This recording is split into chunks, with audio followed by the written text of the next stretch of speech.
A plant grew in the swamps of colonial America that field doctors trusted more than any bottle shipped from Europe.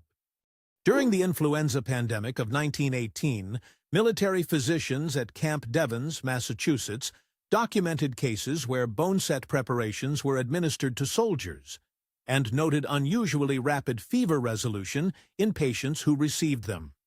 A 2014 review published in the Journal of Ethnopharmacology confirmed that Eupatorium perfoliatum contains immunomodulatory sesquiterpene lactones, compounds that measurably stimulate macrophage activity and cytokine production in laboratory settings. Indigenous nations across the eastern woodlands had cataloged this knowledge for centuries before any European laboratory named a single molecule. The plant was not discovered, it was remembered. By the late 19th century, boneset appeared in the United States Pharmacopeia, an official recognition rarely granted to wild plants. Then, one man's opinion erased 3 centuries of documented use in less than a decade. And that man never treated a single patient with fever in his life. The name boneset does not refer to broken bones. It refers to a disease.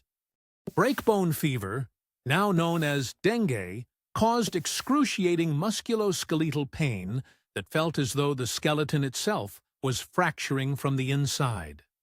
Boneset was the plant colonists reached for when that pain arrived. The common name preserved the memory of relief when botanical textbooks had not yet been written. Eupatorium perfoliatum grows where most cultivated plants refuse to survive. It colonizes wet meadows, stream banks, and swamp edges, places that flood, freeze, and flood again. Its leaves are distinctive. They appear to be pierced by the stem, fused at the base in a botanical feature called conation. This perfoliate structure gave the plant its Latin name and its appearance of a stem growing through a single continuous leaf. Early settlers interpreted this visual as a medicinal signature. Nature, they believed, had marked the plant for its use. The fever plant, the bone plant, the swamp doctor. Every name told the same story of pain relieved. Boneset entered the United States Pharmacopeia in 1820 and remained listed for nearly a century. Inclusion required evidence of consistent therapeutic application documented by practicing physicians. It was not folklore that earned the listing. It was clinical observation. Physicians in the 19th century prescribed boneset preparations for intermittent fevers, influenza, and what they called catarrhal affections. Medical journals of the 1870s and 1880s contain case reports using language that reads like systematic observation, not superstition. Eclectic physicians, practitioners who integrated botanical and conventional medicine, considered it among their most reliable fever remedies. The Eclectic medical journal documented boneset's use extensively across multiple decades. This was not a fringe movement. Eclectic medicine trained thousands of licensed physicians and operated accredited medical colleges. Their botanical knowledge was institutional, not informal. The plant that grew freely in any wet ditch was performing functions that imported quinine could not always replicate. And it cost nothing to harvest. That economic detail would matter later. Eupatorium perfoliatum is a perennial. It returns every spring from the same root system, requiring no replanting, no cultivation, no human intervention. It reaches heights of 1 to nearly 2 meters and produces dense, flat-topped clusters of white flowers from late summer through autumn. Those flowers feed specialist pollinators, native bees and butterflies that depend specifically on late-season nectar. The plant is not merely a relic of human medicine. It is a functional pillar of its ecosystem.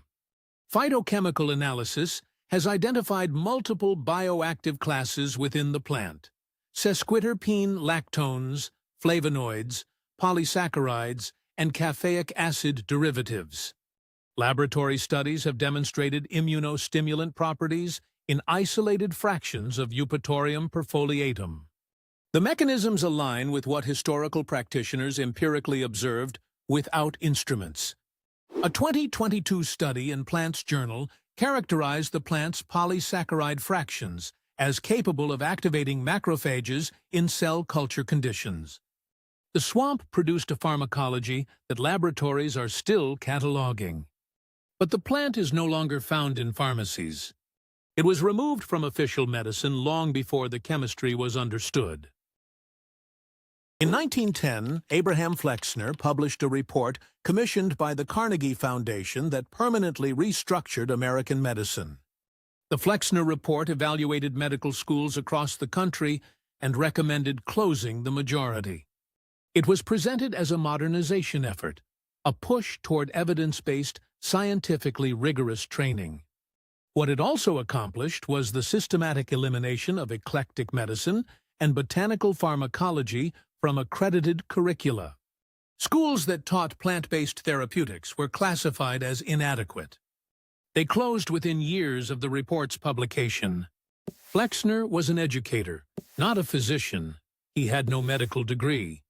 His report was shaped by advisors with financial relationships to pharmaceutical manufacturers. The historian E. Richard Brown documented these connections in his 1979 work, Rockefeller Medicine Men, tracing Carnegie and Rockefeller funding through the report's production and aftermath. Within a decade, the institutional knowledge accumulated by eclectic physicians across a century was largely dismantled. Boneset disappeared from medical training not because it failed clinical observation. It disappeared because the system that validated it was erased. The autumn of 1918 killed more human beings than the entire 4 years of the First World War. The influenza pandemic spread through military camps and civilian populations at a speed that overwhelmed every medical institution in the country. Pharmaceutical options were limited. Aspirin was being distributed, but its role in that outbreak remains contested by modern historians. In rural communities where pharmaceutical supply chains had not reached, families relied on plants that their grandparents had used. Boneset was among them. These were not documented clinical trials. They were survival decisions made in kitchens and farmhouses. Yet the records that survive, letters, diaries, local physician notes, repeatedly reference boneset as a fever remedy during that period. A 1918 article in the Journal of the National Eclectic Medical Association referenced boneset as a supportive remedy for influenza-related fever. By 1918, eclectic medicine was already in institutional collapse following Flexner. The practitioners who knew the plant most precisely were the practitioners being driven out of licensed practice. The pandemic arrived at the exact moment their knowledge was being deleted. That timing was not deliberate, but its consequences were permanent. Eupatorium perfoliatum is not endangered. It grows across eastern North America from Quebec to Florida and west to Nebraska. It is not rare, it is simply ignored. Gardeners who cultivate native plant ecosystems have begun reintroducing boneset as a habitat plant, valued for its late-season flowers and its role in supporting specialist pollinators. Native plant nurseries now stock it alongside other ecological restoration species. Its cultivation requirements favor neglect, wet soil, partial shade, no fertilization needed. The same qualities that made it useless to industrial agriculture make it ideal for low-maintenance garden margins and rain gardens. Contemporary herbalists note it in ethnobotanical literature, always with the careful language of historical documentation, not prescription. The scientific literature on its chemistry continues to grow. Research teams in Europe and North America have published on its polysaccharide content, its flavonoid profile, its in vitro immunological activity. The laboratory is finally catching up to the swamp. The plant did not need validation. The validation needed the plant. Boneset survived the Flexner report the same way it survives winter flooding. It did not resist. It waited. The ecosystem it anchors, the wet meadow, the stream edge, the shaded marsh margin, is one of the most threatened habitat types in North America. Draining wetlands for agriculture eliminated not just water, it eliminated pharmacopeias. Every swamp cleared for a field represented botanical knowledge that had taken centuries to accumulate and document. That knowledge is not entirely gone. Seeds exist, root systems persist, plants regrow from fragments.